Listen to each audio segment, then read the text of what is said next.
үзэгчдээ та бүхнийхээ энэ өдрийн амгалан айлтгая. Эрхэнцэг манай нэвтрүүлгийн ээлж дугаар үүгээр эхэлж байна. Бид энэ удаагийнхаа нэвтрүүлгээр цаг үеийн асуудлаар ярилцахаар зочин орж ирүүллээ. Ноён Инх Тайван Монгол банкны дэд ерөнхийлөгч юм ирхэн байна. Сайн байна уу та? За бидний урилгыг хүлээж авч манай студид ирсэн танд баярлалаа. За ярилцлага эхлэе хоёлаа. За эхнийх асуулт юу ах вэхээр за мэдээж Монгол банк бол одоо Монгол улс даяарын мөнгөний бодлогыг хариуцж явуулж идэг ийм гол байгууллага. За та бүхэн саяхан их хурл дээр одоо 26 оныхоо мөнгөний бодлогыг батлуулсан байна. Баяр хүргэе. Энэ мэдээж том ажил байдаг бах танахны хувьд тийм ээ. За тэгэхээр одоо асуулт юу гэхээр 25 оны мөнгөний бодлого энэ арай болоогүй байгаа юм биш үү гүйцэтгэл гарах те. Гэхдээ энэ явц ямар вэ? Энэ та бүхний дэвшүүлсэн зорилт ер нь хүрэх нүү зорилтондоо та бүхэн.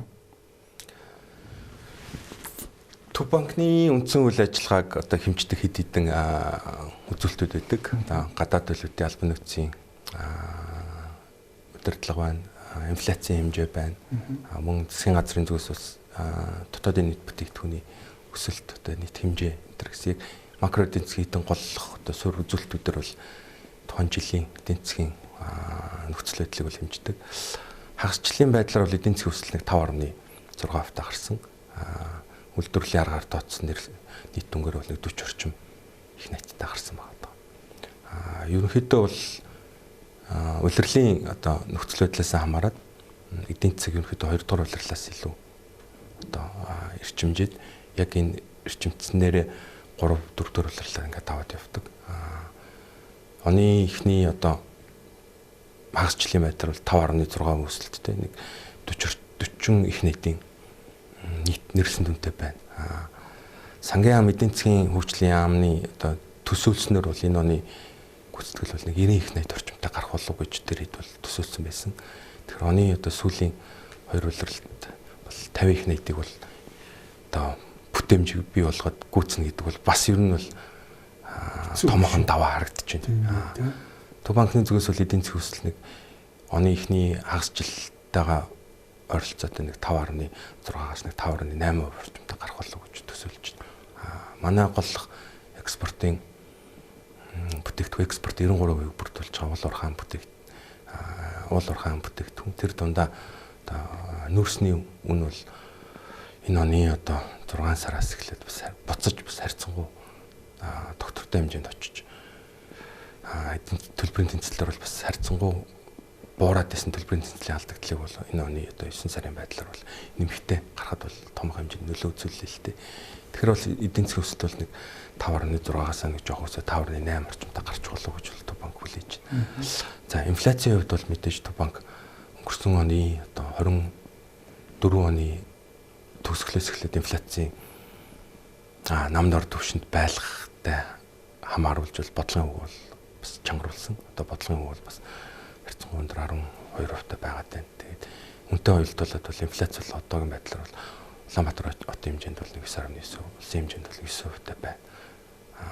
Дараа 2025 онд одоо 26-нд баримтлах үндсэн чиглэлээр бол бид бүхэн бол 27 оноос эхлээд инфляцийг бол дунд хугацаанд 5% бол тогтворчулна гэсэн тийм төлөв бол оруулж ирж байгаа. Энэ оны хувьд бол инфляцийг бид бүхэн бол 4-р улирлалтаа Төв банкны одоо зорилттой түвшин болох одоо 6 дээр нэмэхээс 2% дээр бас орж болов гэж бас бодож исэн. Боловч бас гадаадд эдийн засгийн нөхцөл байдлаас хамаарат бол яг энэ Төв банкны зорилттой түвшингээс бол жоон давхаар байна л да. За энэ инфляцийг инфляц биш энэ нөгөө сүүлийн одоо энэ 1 сарын дотор ч байна уу энэ Монгол улсын зээлжигч хэрэглээг энэ дэлхийн 3 том байгууллага гуруулаа ингэж өсгөж гаргасан байна. Тийм ээ? Би нэмэх энтергээд энэний одоо ажлын үр дүн хинээс хамаардیں۔ Засгийн газраас хамаард юм уу? Эсвэл танай Монгол банкны үйл ажиллагаа голддог юм уу энэ дээр? Зээлжих зэрэг хийдэг маань энэ манай улсын одоо хамгийн гол олон улсын хөрөнгө оруулагч нар гадаад зах зээл манай эдийн засгийг яаж харж байна гэдгээс л хамаарч байгаа. Буюу одоо манайх авсан зээлээ төлөх одоо хэр чадвартай вэ гэдгийг л илтгэж байгаа суурь үзүүлэлт шүү дээ. сүүлд бол S&P манайхаг бол 2B гэдэг зэрэгэлтэй буюу одоо сүүлийн 13 жилийн хамгийн өндөр үнэлгээнд бол аваачлаа. Одоо бид бүхэн ярьдаг шүү дээ Чингис Бондыг 2012 онд гаргасан гэл. Тухайн үед бол бид бүхэн Америкийн нэгдсэн улсын холбооны нөөцийн банкны хүү тэгвэсэн тэн дээр нэг биднээс нэг 4.75 таа гаргасан гэдэг чинь яг тэр хоорондын хэмжээ бол нэг 4.5-4.75-ийн хооронд л бидэд бонд гаргаж чадчихсан бол одоо яг тэр түвшин дээр буцаад ирж яана л гэсэн үг юм бол. Тэгэхээр бол зээлжих зэрэглэл гэдэг нь маш олон нөхцөл байдлаас хамаарч байгаа. Энэ бүхэн бол төсвийн доктортой байдал, засгийн газрын явуулж байгаа эдийн засгийн бодлогууд, татварын болон одоо хөрөнгө оруулалтын бусад бодлогууд нэг талаас нөгөө талаас банкны болон одоо санхүүгийн салбарын доктортой байдал, гадаад валютын албан нөөцийн нэмэгдэж байгаа хэмжээ мөн одоо дараагийн жилүүдэд манайхаас одоо гадагшлах хөрөнгийн урсгал энэ гадагшлах одоо гадаад зээлийн төлбөрүүдэд хэрхэн одоо төлөх боломжтой байна гэх мэтчлэн бүхэл зүйлсийг нь бол хараад зээлжих зэрэглэл тогтоодог агентлагууд бол үнэлгээг бол тогтоодог. Ер нь бол зээлжих зэрэглэл сайжирч байна гэдэг нь бол манай эдийн засгийн суур нөхцөл байдал бол ер нь сайжирч байна л гэсэн үг. Энэ тэгвэл таны хэлснээр бол энэ засгийн газар Монгол банкны хамтарсан одоо ажлын үр дүн юм байна тийм үү? Дан ганц засгийн газар Монгол банкны хамтарсан ажлын үр дүн гэж үзэхээс илүү энэ бол нийт манай одоо бизнес эрхлэгч нар баялаг бүтээгчид бүгдээр ингээл хамтын үлдэлтэй хөдөлж энэ үр дүн төрдөг юм байна те. За баярлалаа. За ингээд нэгэнт хоёлаа яасан юм 26 оныхоо мөнгөний бодлогын гол тоонуудыг одоо эдийн засгийн өсөлт, инфляц өөр юу гэдэг юм бол тоо тэм хэдэн тооноос дуртаач та. Бидэд бол 27 оноос эхлээд инфляцийг бол дунд хугацаанд 5 дээр нэмэхээс 2 гэсэн тийм бандд бол тогтворжуулъя гэж тооцож байгаа. 27 оноос шүү дээ. Тэгэхээр 26 оны дээр бол бид хүмүүст одоо 6 дээр нэмэхээс 2 буюу одоо уламжлалт бандандаа л байна. Тогтворжуулахыг бол зорж ажиллана гэсэн. Ер нь бол олон улсын одоо төвшөнд ингээд хийгдсэн судалгаагаар бол одоо хөгжингүй орнууд гэж бид бүхэн яриад байдаг. Одоо эдийн засгийн чадвар хүндэртэй одоо барууны болон одоо advanced economics дээр бол инфляцийг болон 2-3% байх нь илүү одоо тохиромжтой. Хөгжиж буй орнуудын хувьд бол нэг 4-8% хооронд бол байх нь илүү зохимжтой гэдэг тийм одоо судалгаа бол байгаад байгаа. Энэ бол мэдээж одоо хөгжиж байгаа орнуудын бол эдийн засгийн өсөлт илүү өгөөчтэй, илүү хурдан, илүү далайцтай байдаг. Тэгэхээр энэ эдийн засгийн өсөлт гэдэг маань өөрөө бас нөгөө талаас инфляцийг бол үйлдвэрлэж идэг, эдийн засаг халж идэг, тэлж идэг учраас. Тэгэхээр бид бүхний хувьд бол мэдээж инфляцийг бол дунд хугацаанд шүү дээ. Дунд хугацаанд бол 5 дээр нэмэхээс 2 буюу одоо бид бүгддээ нэг ижил гарсан Төв Азийн одоо орнууд байна. Хуучин социалист орнууд байна. Эдгээр маань ихэнх нь бол одоо ингээд инфляцийг бол 5 дээр нэмэхээс 2 гэдэг бандд бол докторжуулъя гэсэн төлөвлөгөөтэй байгаа. Яг энэ дээр бол бид хүмүүс нэг шугамдаар бол алхаж очиж байна гэсэн үг. За эдийн засгийн өсөлтийн хувьд бол бид хүмүүс бол мэдээж энэ оны төгсгөлийг бол түрүүнээс нэг 5.6-аас 5.8 орчим хувь дээр хадгалах болов гэж зорж байгаа. Дараа жилийн хувьд ч гэсэн бид яг энэ түвшнийхээ эдийн засгийн өсөлтийг бас хадгалахын төлөө бол Төв банк засгийн газар одоо баялаг бүтээгчид бүгдээр л хамтраад ажиллана л гэсэн үг. Тий одоо бидний ч эдийн засгийн өсөлт гэхээр л баг одоо нэг л бүтээгдэхүүнээс хамаардаг болчихлоо шүү дээ. Нүүрстэй. Ирэх жилийн нүүрсний үнийг одоо Монгол банк яаж харж байна? Энэ оны одоо эхний нэг түгээр улирал бол бас нүүрсний үнийн бууралт бол маш өндөр байсан. Үүнээс шалтгаалаад бол зөвхөн оны эхний 4 сарын байдлаар чинь төлбөрийн тэнцэл баг хасах 480 орчим сая доллартай гарсан шүү дээ. Тэгэхээр одоо 2 дугаар улирлаас эхлээд бол нүүрсний үн бол буцаад сэргэж байна. Гэхдээ нүүрсний үн маань үн гэдэг маань өөрөө мөчлөгтэй байдаг. Яг ковидын үеэр нүүрсний үн өсөд буцаад нүүрсний үн ковидын үеийн өсөлтөөсөө одоо хэд өссөн байсан өсөлтөөсөө боцож буугаад ковидын өмнөх түвшиндээ бол сая энэ оны одоо эхний улирлаар бол буцаж ирж исэн. Одоо буцаад нэг өсөлт богино хугацааны өсөлт одоо харагдаж байгаа ч гэсэн ерөнхий тэр бууж байгаа тренд нь бол үргэлжлэнэ. Тэгэхээр нүүрсний үнийг бол бид бүхэн бол энэ оны одоо байгаа түвшин дээр байх болов үүнээс бол илүү огцом бол тийм өсөлттэй байхгүй гэдэг төр бол Төв банк бол төсөөлөл хийж байгаа. Доктортой санхүүгийн төсвийн доктортой байдлын зөвлөлөөс бол нүүрсний үнийг бол тэнцвэржүүлсэн үнийг бол бодсон байсан. Одоо сүүлийн 12 жилийн үнийн өсөлтийн тундаж дараагийн жилүүдийн үнийн өсөлтийн тундчийг тэнцвэржүүлээд ингээд үнийг бол бодсон байсан. Үн дээр бол Төв банкныхан бол төсвийн доктортой байдлын зөвлөлтөд бол хамтарч ажиллаад нүүрсний үнийн одоо төсөөлөл бол бид хүмүүс ирүүлсэн байна. Тэгэхээр яг одоо байгаа тэр нэг 62 орчим одоо Америк доллараар бол энэ чинь тэгтээ нөгөө кокс ч нүүрс шүү дээ. Нүүрс кокс ч нүүрс маань ч гэсэн тэгтээ өөрөө маш олон төрөлтэй байдаг. Нөгөө семи кокен болон хагас кокен хідэн хувьтай энэ төр гэдэг. Тэгэхээр бол ерөнхийн ингээд дундаж үнээр л ярьж байгаа юм.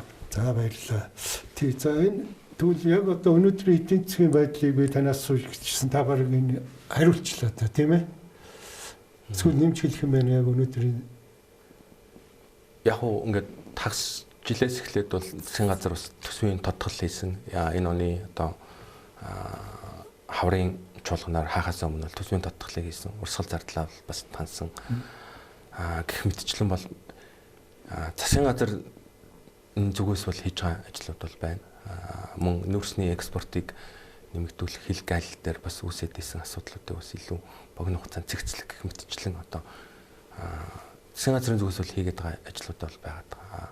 Гэхдээ энэ бас бид тэдээс бас ингээд 100% хамаарахгүйгээр нөхцөл байдал бол бас өөрчлөгдөд байна. Гадаад нөхцөл байдал энэ Орос, Украины дайн үргэлжлээд явж байна. Мөн өмнөд төрш Америк нэгдсэн улсын хооронд явж байгаа худалдааны дайн бас үргэлжлээд байна.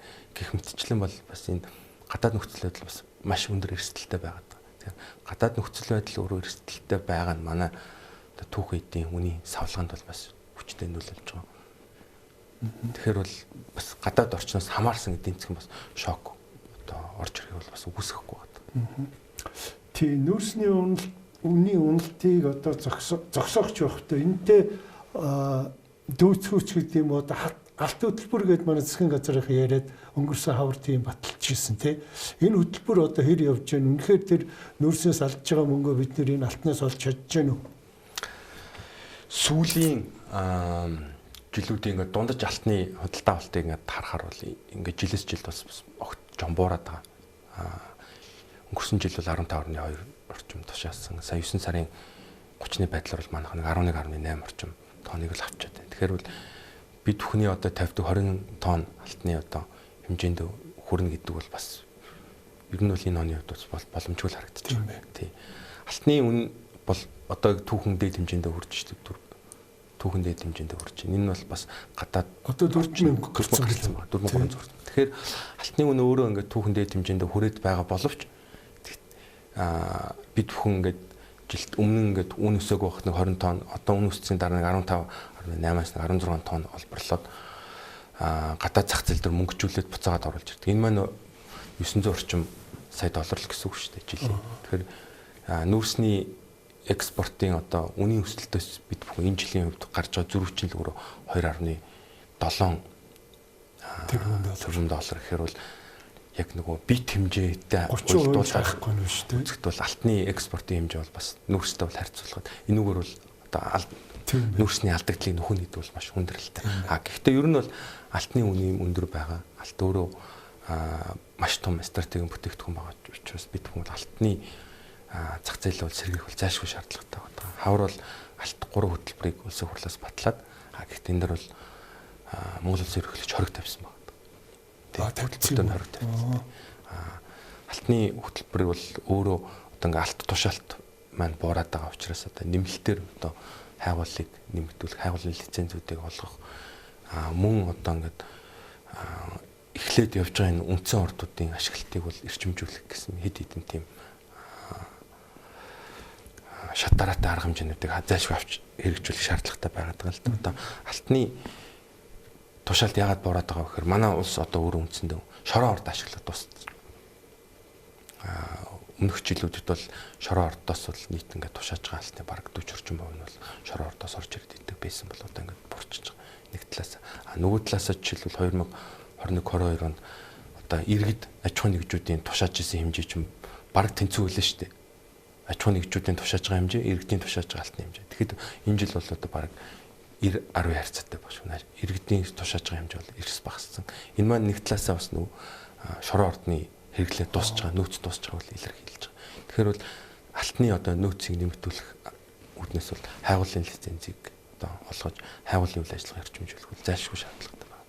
Алтны энэ яг үн өсөж байгааг нь цонхоо ашиглаад байна. Тэг бид нар ч өөрхөн нэгж агалаад үзээд идэг өөрхөн төр чин цагтаа бол тал алтын маань олборлж тушаадаг байсан биш зайлвал. Тэгэхэд маш олон одоо тийм шороо орд ашиглаж байсан аж ахуйн нэгжүүд бол иргэдийн нэгдэл юм аргагүй хөлж мөхссөн юм байна тийм үү те.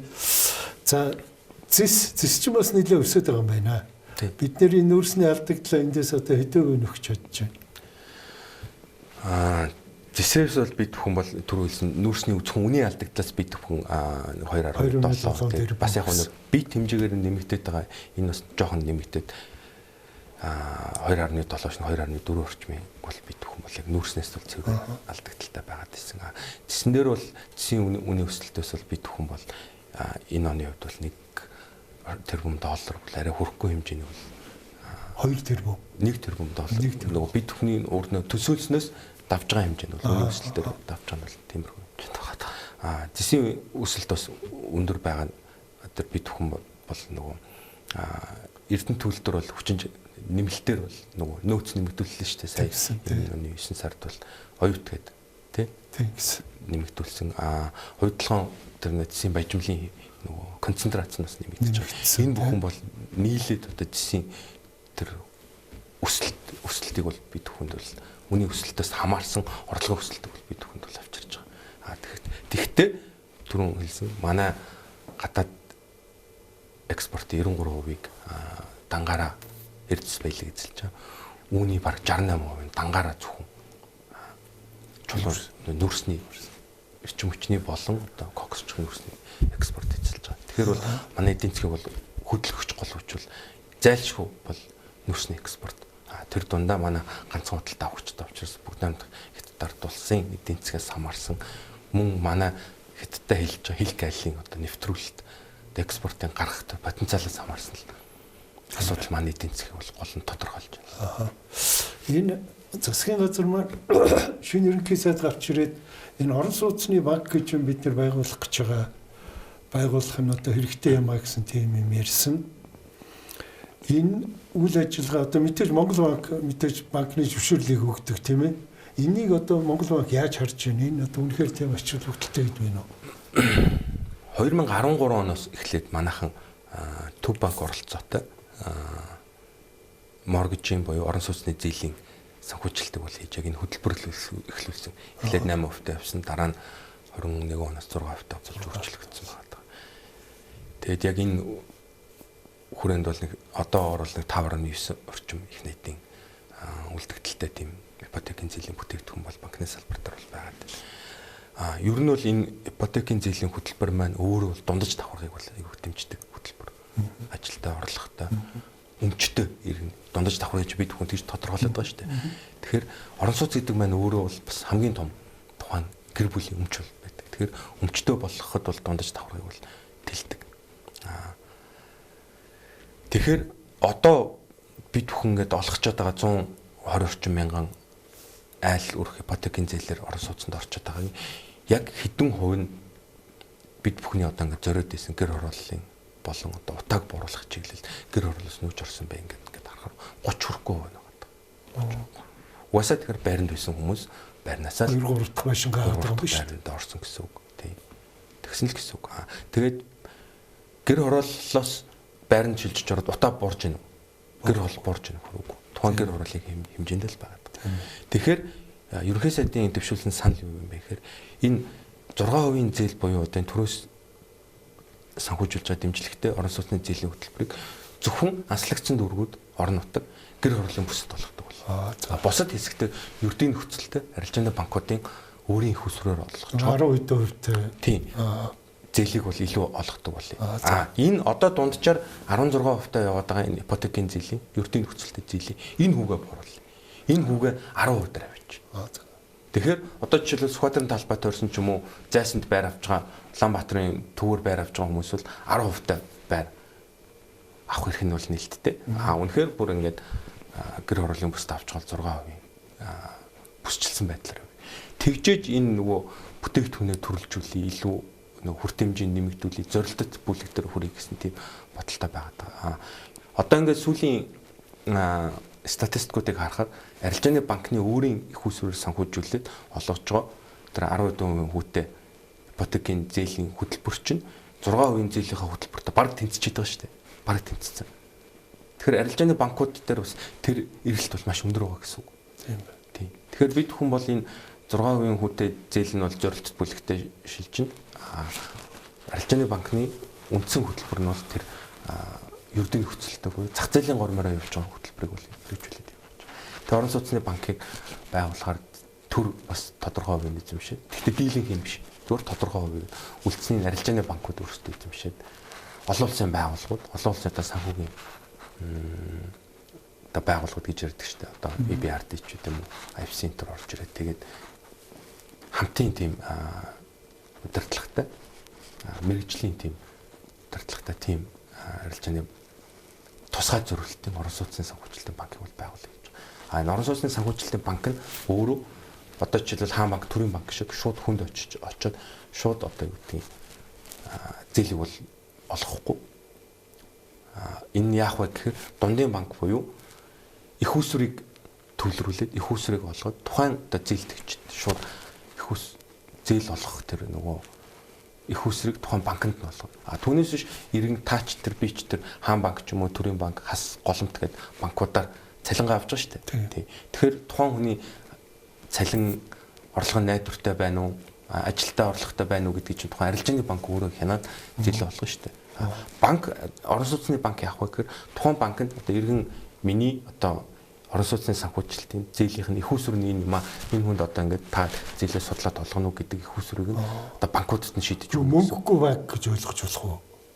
Гэхдээ их уср татна гэсэн үг. Одоо тэгэхээр одоо байгаа энэ 6% зээл чинь их уср буюу иргэн төлөл дээр санхүүжээд байгаа шүү дээ. Тэгэхээр иргэн төлөлтийг нь тухайн шинээр байгуулагдах орон сууцны санхүүжилтийн банкнд цуглуулад иргэн төлөлтийн дөс цуглаж байгаа нэг хэсэг мөнгө эргээд нөгөө талдаа тухайн орон сууцны санхүүжилтийн банк нь ипотекийн зээлээр баталгаажсан бонд гаргаад тухайн зах зээлтэй бонд нь бол татврын болон тодорхой бас хөнгөлөлттэй бондод гараад тэрийг нь хөрөнгө оруулагчнаар худалдаж аваад тухайн эргээд санхүүжилт босгоод түүнийг арилжааны банкудад ипотекийн зээлийн санхүүжилт босгоод гаргаж өгдөг ийм модель рүү шилжиж гэж ярьж байгаа. За. Ер нь бол энэ орон сууцны ипотекийн зээл чинь иргэн төлөлт их сайн байдгийг хэлнэ шүү дээ, тий? 90 хэдэн ч гэлөө би нэг тийм тоос. Санхүү зээлийн хэмжээ бол 1.4% байсан тийм. Биш нөө иргэн төлөлт нь гэдэг юм тийм. Нөө зээл модж байгаа хэмжээ нь бол 1.4%. Тэгэхээр ч айгүй сайн зээл гэсэн үг тийм гэсэн. Нөгөө салбарын одоо нийт чанаргүй зээл чинь 5.2% байгаа шүү. Тэгэхээр бол эндээс хамгийн сайн зээл. Тэгээ нөгөө талаас би зүгээр энийг яг ч асуусан гэхээр энэ та нөгөө олон улсын байгууллагуудыг оруулах юм а гэдэг зүйл тэднийг бол аргагүй сонирхлын бол татгал юм байна тийм ээ. Тийм сайн зээлтэй одоо иргэн төлөлттэй зээл рүү чинь. Яг хамгийн гол асуудал нь энэ өөрөө бид хүн урд нь 6% буюу одоо ингээд шууд юм тогтмол хүүтэй зээл ингээд гаргацсан тал ингээд хөтөлбөр маань ингээд эхлээд явцсан тал оршоод байгаа.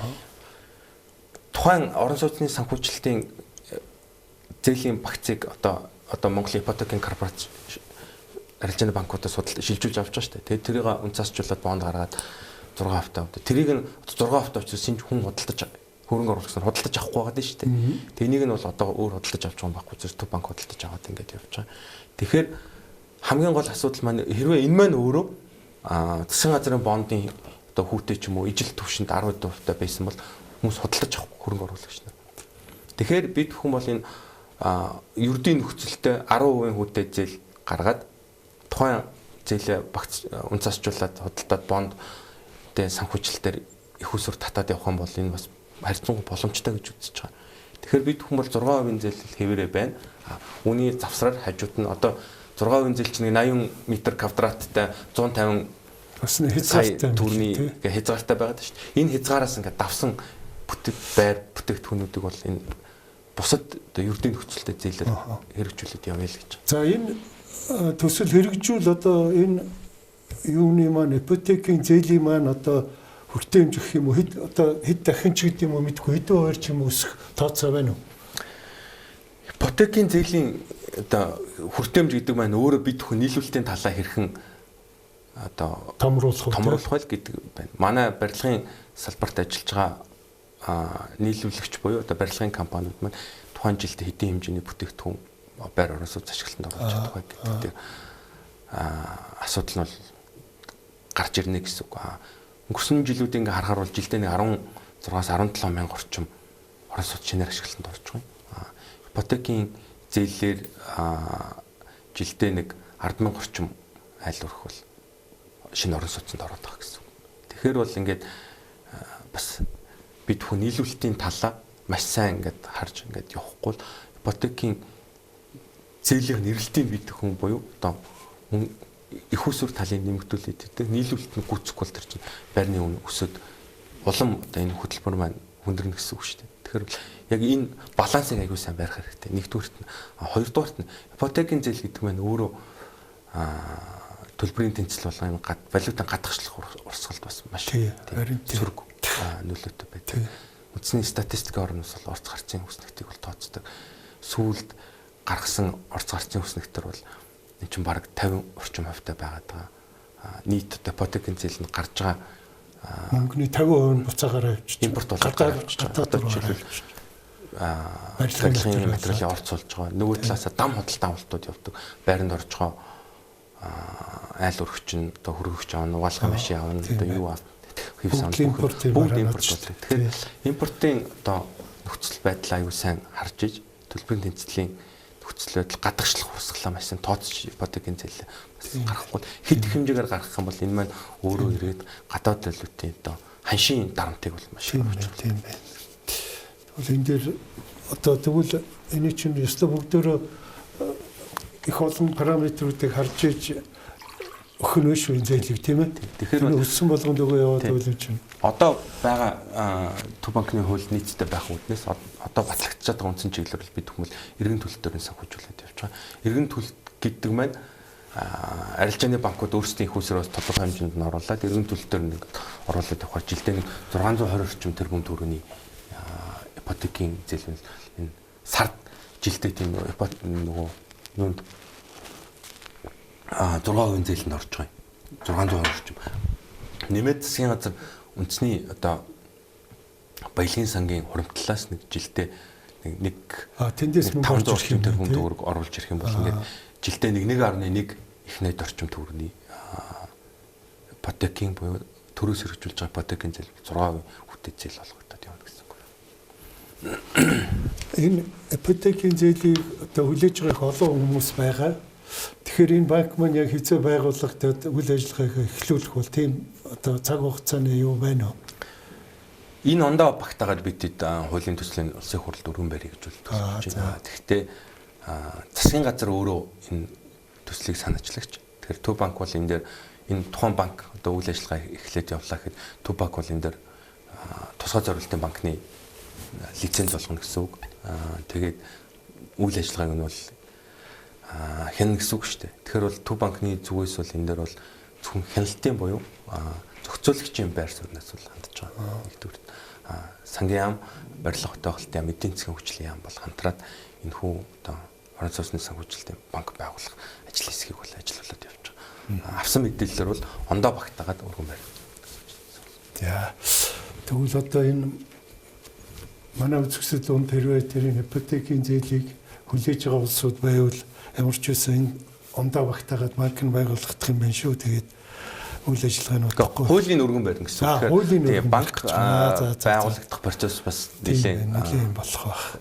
Тийм байна. Бид хүн ч түрүү хэллээ шүү дээ. Арилжааны банкуудыг хувьцаа эзэмшигчээр оруулна гэхээр аль банк хэдэн хувьтай орох уу гэж энэ яриа хэлцээр бас явна. Гадны банкуудыг бас орох нь байл тийм ээ. Тийм байна. Айгуу л эргэжүүлж ингээл юм болох юм шүү. Тийм. Ер нь бол яриа хэлцээрийн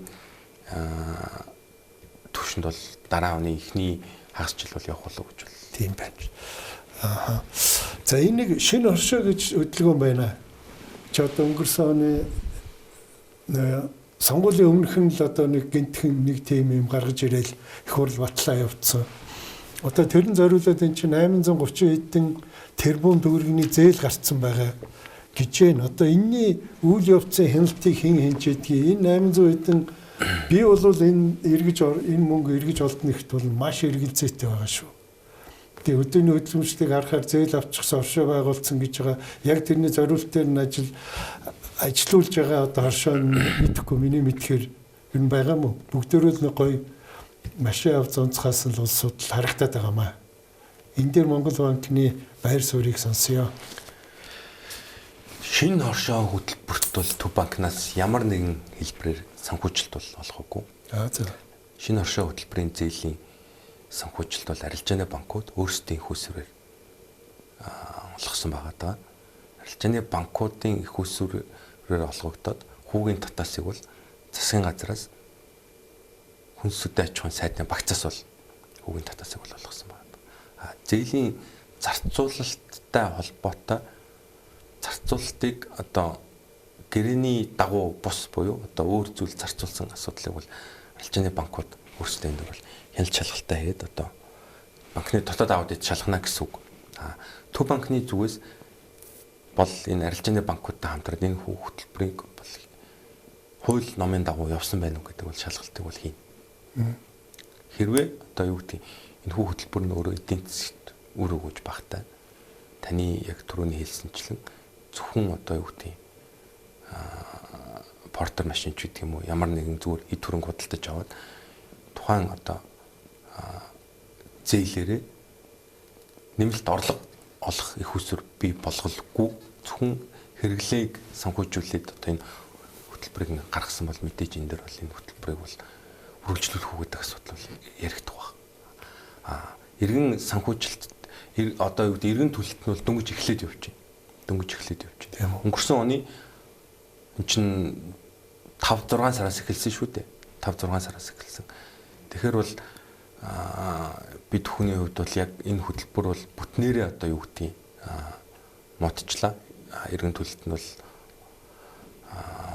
болон одоо ашиглалт нь одоо хуулийн дагуу буюу гэрээний дагуу биш байна гэж үзэхэд бол эрт байгаа. Тэгэхээр Төв банкны зүгээс арилжааны банкудтайгаа энэ дээр бол шалгалт хийгээд яг энэ зээл авсан тухайн малчин маань хоршоо нь яг ажиллаж гин үү? Хоршоогоор дамжаад ямар бүтээн байгуулалт буюу эсвэл одоо ямар бизнес хийж гин, ямар ашиг орлого олж гин.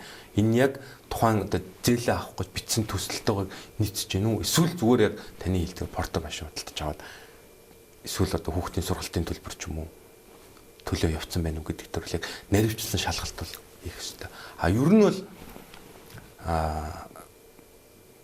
Төв банкны зүгээс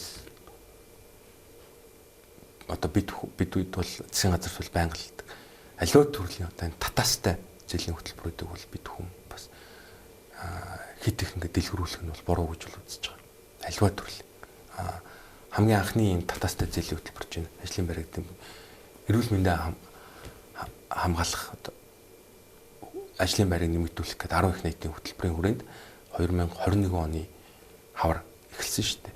Энэ маань бол яг нэг ковид үеэр хөл хориотой байсан үед бол маш одоо эдийн засгийн идэвхжил хумигдсан үед бол яахааргүй эдийн засгийг бол тэтгэх үүднээс бол 3% үүдтэй ажлын байрыг дэмжих 2 их нийтийн зээл гарсан. Үүний дараа ингээд салбар болгонд ийм татаастай зээлүүд явдаг л ч. Одоо соёлын салбарт ч байна, зам тээврийн салбарт гэл бүх салбарт. Хэрвээ бид бүхэн ингээд бүх салбарт ингээд татаастай зээл явдаг болчих юм бол арилжааны банкуд ч тэр татаасгүй зээл өгөх сонирхол нь буурна шин. Тэртээ түргүү 16-17% хүүтэй арилжааны банкны дундаж хүү тийм байхад 12-13%-ийг нь төрөөс авчдаг. Тэгээ 3% хүүтэй эрсдэл багтай зээл хүмүүстэй өгөө явчихдаг. Тэгээ явах юм бол бүх их усүр нь зөвхөн татаастай зээл рүү явчихдаг. Тэгвэл одоо юу гэдэг цэвэр шударгаараа бизнес эрхэлж байгаа татаастай хөтөлбөрийн бос зээл авч байгаа хүмүүс чинь их усүрэн төр хүмүүс дутагдаад байна шүү дээ.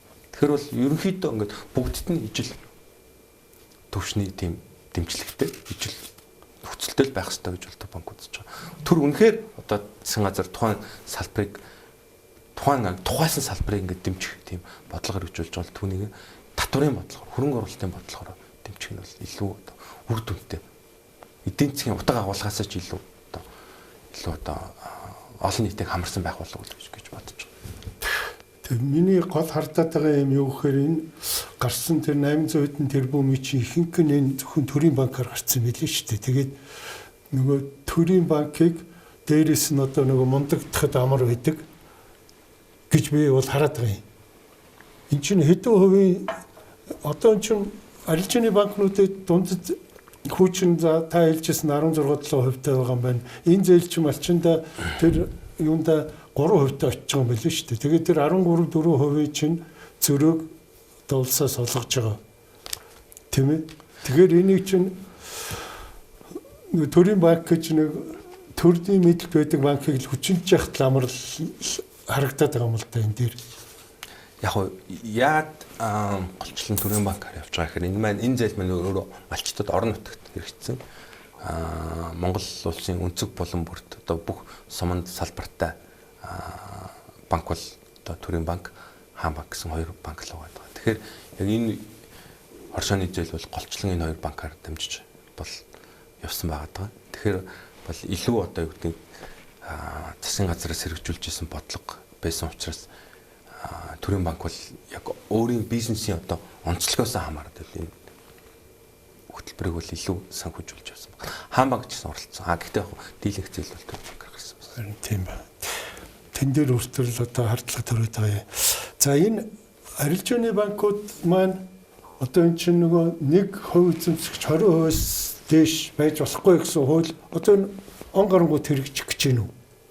Юу л энэ чинь 26 оны 12 сарын 31-нээр тасалбар болгоод бол улсын хурал хуулийн үйлчлэх хугацааг сонгосон байна. 24. За ямар ч эргэжил байх юм бэ тийм үү те? Хуучнаараа байх юм байна. За энэний одоо бэлтгэл үйл явц бэлтгэл ажиллагаа ч гэдэг юм уу? Энэ хэрхэн явж байна? Үнэхээр бид нар одоо ийм руу уг нь бол зорихон зөв байх тийм ээ. Гэхдээ эн чинь хүн даалгавар руу Монгол банк энэ дээр яаж оролцдог юм?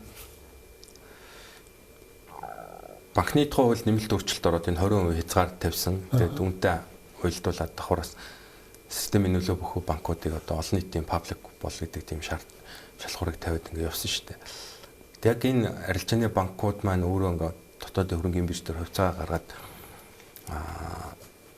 явхад манай хөрөнгөний зах зээлийн хэмжээ бол ингээд 4 дахин нэмэгдсэн. Тэрээс нь 5% гаргасан шүү дээ. 5-аас 10% гаргасан. Тэгсэн тий. Тэгэхээр өөрөө банкны одоо секторын одоо үнэлгээ ямар том байгаа нь бол энэс бол илэрхийлэгдэж байгаа болов. Тэгэхээр 20%-ийг хязгаарлалтыг хангана гэдэг нь банкны хувьцаа эзэмшигч нарын хувьд дотоод зах зээл дээрээс хөрөнгө оруулагч олж ирээд одоо өөрийнхөө эзэмшиж байгаа хувьдыг ингээд өгөөд нэмэлт хөрөнгө оруулагч олж ирээд явах бол одоо эдийн засгийн юм тийм боломжлоос харагдахгүй. Тэгэхээр бол гадны хөрөнгө оруулагч л орж ирнэ гэсэн үг.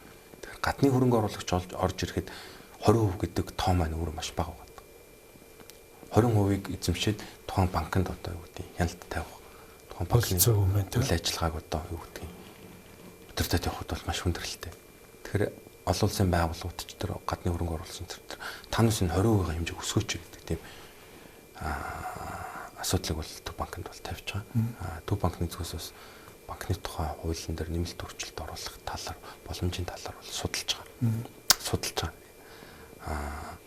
Ер нь бол одоо бодит амьдрал дээр бол 20% босго гэдэг маань өөрөө ингээ гадаад зах зээл дээрээс ингээ хөрөнгө оруулалт татаад явхад ч гэсэн бас хүндрэлтэй. Манай эдийн засгийн суурь нөхцөл байдал одоо хөрөнгө оруулалтын орчин, хууль шүүх гадаадын хөрөнгө оруулагчийг хамгаалж байгаа одоо систем гэх мэтчлэн маш олон одоо нөхцөл байдлыг харж иж хүн хөрөнгө оруулна. Энэ ч бас их хэмжээний хөрөнгө оруулалт шүү дээ. Тийм шүү.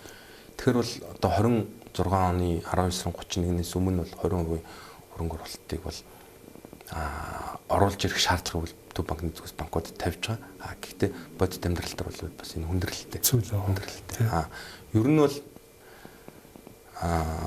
хэрвээ одоо юу гэдгийг бид бүхэн 20% хязгаарлалтыг бол ингээд банкуд биелүүлж чадахгүй бол эн чинь бас манай эдийн засгаас маш их хэмжээний хөрөнгө гадагшлах хэрэгсэлтэй шүү дээ. Арилжааны банкуд маань өөрсдөө гадаад зах зээл дээрээс бусад хөрөнгө оруулагч нараас зах зээл дээрс маш их хэмжээний хөрөнгийг бол татаж оруулдаг. Одоо энэ хөрөнгө татаж оруулж байгаа гол үндсэн нөхцөл нь бол зохицуулагч байгууллага болон хуулийн ямар нэгэн одоо тавьж байгаа бүх шаардлагуудыг тухайн арилжааны банк хангасан байх ёстой гэдэг болцлыг бол тавьж байгаа шүү дээ. Тэгэхээр хэрвээ одоо юу гэдэг Төв банкны арилжааны банкуд Төв банкнаас тавьж байгаа шаардлага болон банкны тухайн хуулиа биелүүлэхгүй үлдэж байгаа хувьцаа эзэмшигч байгаа нь 20-оос дээш гарч байгаа хувь нь санал ирэхгүй гэдэг асуудал руу шилжих юм бол тухайн гадаадын одоо банк санхүүгийн байгууллагууд манай банкудад төгсөн их усруу бол шууд татна л гэсэн. Тэгэхээр бол энэ баг 2.8-аас баг 3.2 тэрбум доллартай тэнцэх хэмжээний баг их усруу бол гадагшлна гэсэн. Тэгэхээр бол энэ дээр бол аль аль талдаа маш болгоомжтой юмыг маш олон талаас нь олон өнцгөөс нь бодож иж энэ асуудлыг шийдэхгүй бол энэ бол манай санхүүгийн салбарт бас томоохон хэмжээний эрсдэл учруулж болдог шүү. Тийм. Одоо яг энэтэй холбогдоод би нөгөө нэг Монгол банкны хяналтын тухай би танаас сууя. Энэ арилжааны банкуудын чинь одоо Монгол банк хянжих гол үндсэн үүрэгтэй. Тэгсэн мөртлөө бид нар ч одоо олон банкыг дампуурууллаа шүү дээ. За дээдхээс нь ярил, эртнээс нь ярил одоо зоос, анод юу хичүүлээ. За сүүлийн үеийнхээс нь ярил капитал. За одоо Чингис банк ч гээд одоо арайч дампуурч байгаа юм мэдэхгүй ингээд нэг ийм хянаад байхад ийм байдгийм байна. Тэгэхээр танаа энэ хяналт чи яаж явж идгийг бид нар одоо энэ тэнд хадгалуулсан мөнгөнийхөө төлөө одоо сэтгэл амар байж иж болох уу юу? Төв банкны зүйлс банкны салбарын хяналт шалгалтыг одоо боловсронгуй болох олон улсын жишг стандартад хүргэх бол ажлуудыг бол шат дараатай хийгээд явдаг. Бид хүн бол бас Базел 3 буюу олон улсын стандартын дагуу эрсдэлд суурилсан хяналт шалгалтын одоо систем схем хэмэд тийш бол шилжиж явж байгаа. Буюу артлаас нь биш урдаас нь тухайн эдийн засгийн болон банкны салбарын болцшгүй эрсдэл нь юу вэ? Тухайн банк энэ дээр хэрхэн өртгөр байна? Энэ банкны болцшгүй эрсдлийг бол Төв банк нь тодорхойлоод яг үүнээс урьдчилан сэргийлсэн арга хэмжээнүүдийг авдаг ийм системтэй бол хэрэгжиж явъя гэж байгаа. Арилжааны банкуд гэдэг маань өөрөө хадгаламж эзэмшигчдийн мөнгөөр зуучлалын үйл ажиллагаа явуулж байгаа бизнесчүүдэд бусдад зээл болгоод явдаг. Тэгэхээр Төв банкны зүгээс бол тухайн хадгаламж эзэмшигчдийн хууль ёсны эрх ашигыг хамгаалах бол үндсэн үүрэгт хамгийн гол үүрэг нь бол энэ. Тэгэхээр хадгаламж эзэмшигчдийн хууль ёсны эрх ашигыг хамгаалах үтнээс бол 2013 онд банкны дахь мөнгө хадгаламжийн даатгалын тухай хууль гэж гараад арилжааны банкнд байгаа иргэдийн хадгаламжийн 20 сая төгрөг хүртэлхийг бол төрөөс бол батлан таалж байгаа хадгаламжийн даатгалын корпорат. Энэ хэмжээг бол нэмэгдүүлэх бол шаардлагатай гэж бол Төв банкны зүгээс үзэж байгаа. Одоо 20% гэдэг нь 13 оны 20 сая гэдэг маань одоо баг үндсэндээ бол 16-7 мянган доллар байлаа шүү дээ. Одоо бол энэ чинь баг 6 мянга гаруй болчихлоо. Тэгэхээр бол энэ хэмжээг бол зайлшгүй нэмэгдүүлж нэг 20 сая төгрөгийн хадгаламжийн даатгалын доод хэмжээг бол доройж бол нэг 50 орчим сая төгрөнд бол хөл Учир тэр даатгалын сандын чинь нөгөө нэг юу үстэй энэ арилжааны банкуд хоорондоо нөгөө мөнгө хийгээд тэгээд үүсгэсэн сан мó тэр чинь өөр юм. Анх бол үүсгэн байгуулахдаа бол Төв банк засгийн газар хамтраад үүсгэн байгуулсан. Түүнээс хойш аль аль нь мөнгө хийгээд түүнээс хойш одоо өөр төр байгаа хураамжийн одоо хадгаламжийнхаа хэмжээ банкны өөрийн эрсдэл болон банкны өөрийн одоо нөхцөл байдлаас хамаарат тухайн банк болон хураамж төлдөг. Хадгаламжийн даатгалын. Тэгвэл тэр засгийн газар танай хоёрын мөнгө байж байгаа явцсан уу тэрийг нэмэгдээд байгаа юм тийм үү? Банкуд жил болгон хураамжаа төлөөд явдаг учраас тэн дээр нэмэгдээд байна. За уучлаарай тэгээд тэгэхээр энэ хадгаламжийн даатгалын системээ өөрөө илүү боловсронгуй болгож хадгаламж эзэмшигчдийн одоо хууль ёсны эрх ашигыг бол нэгдүгээр хамгаалах тийм одоо системээ илүү ингээд өргөдөх хэрэгтэй байгаа. Хэмжээгээ 50 сая болгоно гэдэг ч юм уу. Нэг талаас нөгөө талаас банкнд итгэлийг нэмэгдүүлэх буюу арилжааны банкны өдөр тутмын үйл ажиллагаа нээлттэй шилэн иргэд тухайн мэдээллийг илүү авдаг банкны бизнесийн үйл ажиллагаанд илүү одоо юу гэдэг иргэд хүнлэнгээс хяналт тавьдаг байх боломжтой байх үүднээс бид бүхэн бол энэ нөгөө олон нийтийн болгох ажлыг үл эхлүүлсэн. Энэ хүрээнд бол ойролцоогоор банк системийн нөлөө бүхий банкуд маань өөрөө 5-10% бол бирж дээр гаргаж олон нийтийн боллоо шүү дээ. Энэ хүрээнд бол бараг 80 гаруй мянган иргэд бол тухайн арилжааны банк хувьцаа эзэмшигч болоод явлаа. Энэ маань өөрөө шат дараатай үргэлжлээд юм л да. Бид хүний хувьд бол бас шууд ингээд нэг дор ингээд бүгдийг ингээд бас хийчихэд эдийн засгийн нөхцөл байдалч хамаарж байна. Тухайн банкны маань өөр зах зээл манай салбарын хэмжээч бас хамаарат. Энэ за банкнууд нэг 10-аас за та сая ярьлаа 5-10% ингээд хувьцаа хэмжээ гаргасан гэсэн. За би нэг 3 банкны юу авсан. Тэгсэн чинь энэ 3 маань гуруулаа нөгөө ханшин унтсан. Энэ яагаад ингэж байгаа? Банкуд чинь тэгсэн мөртөө энэ оны эцсийн дүнгээр чинь хамгийн ашигтай гарч байгаа Монголын компаниуд донд бүгдөө явж идэв юм байл. Тэгсэн мөртөө ханшин унаад идэг. Энэ юунаас болдгийг. Яг хувьцаа худалдаж авна гэдэг нь өөрөө нэг талаас бас урт хугацааны хөрөнгө оруулалт. Тухайн арилжааны банкыг яг тухайн үед нөгөө олон нийтийн болоод IPO хийж хахад маш олон хүмүүс богино хугацааны одоо ашигын төлөө бол их хэмжээгээр бол худалдаж авч ирсэн гэсэн. Түүний ингээд одоо юу гэдэг богино хугацаанд ингээд хадгалаад ингээд их хэмжээгээр ингээд буцаагаад ингээд зарж байгаа учраас бол энэ дээр бол бас хувьцааны үнийн буралт бол явж байгаа нэг талаас. Нөгөө талаас бол мэдээж одоо юу гэдэг хувьцаа худалдаж аваад тухайн хувьцаанаас олж байгаа ашиг маань өөрөө нөгөө талдаа арилжааны банкнд хадгаламж хийгээд авч байгаа суур одоо хүнээс бол давахгүй. Тэгэхээр энэний зөрөө бас аюух нөлөөлж байгаа. Энэ маань өөрөө юу гэлтгэж байгаа гэдэг нь банкны их усрын зардал бол өндөр байна. Хадгаламжийн суур хүү бол бас харьцангуй тухайн өгөөж бас хамаагүй өндөр байна л гэсэн үг. Энэ маань өөрөө манай улсад мөнгө ямар үнэтэй байгаа вэ? Их усрын одоо төлөх хөрсөлтөн банкны салбарт болон одоо бусад салбарт ямар одоо хэмжээтэй байгаа вэ гэдгийг л илтгэж байгаа. Одоо ингээд төлбөрийн тэнцлийг харахаар сүүлийн ингээд жилүүдийн харахаар жил болгон манай улс чинь ингээд олж байгаа орлогоосоо баг ингээд 5 орчим их нийтээр илүү ингээд давцсан юм хэрэглээд шүү дээ. Тэгэхээр олж байгаагаас илүү хэрэглээтэй буюу хуримтлал хөрөнгө оруулалт хоёрын зөрүү чинь хуримтлал нь бага байгаад байдаг. Тэгэхээр хуримтлал нэмэгдэхгүй байгаад байгаа учраас их усрын төлөө хөрсөлтөн ихсээд байгаа. Үүгээр хамаарат мөнгөний буюу чөлөөт одоо мөнгөний одоо үнц нь их усрын төлөх зардал бол өндөр байна. Тэгэхээр арилжааны банкуд өөр их усрын төлөө одоо ингээд маш хэмжээний ингээд зардлыг гаргаж араас нь явж байгаа гэдэг маань өөрөө одоо энэ хөрөнгөний зах зээлийг бас ингээд хөгжүүлэхэд бас тодорхой хэмжээний сөрөг нөлөө үзүүлэл. Тий энэ өнгөрсөн 100 баха энэ нөгөө Морита тоглоомоор ингээд гадагшаа их мөнгө урсаад байна.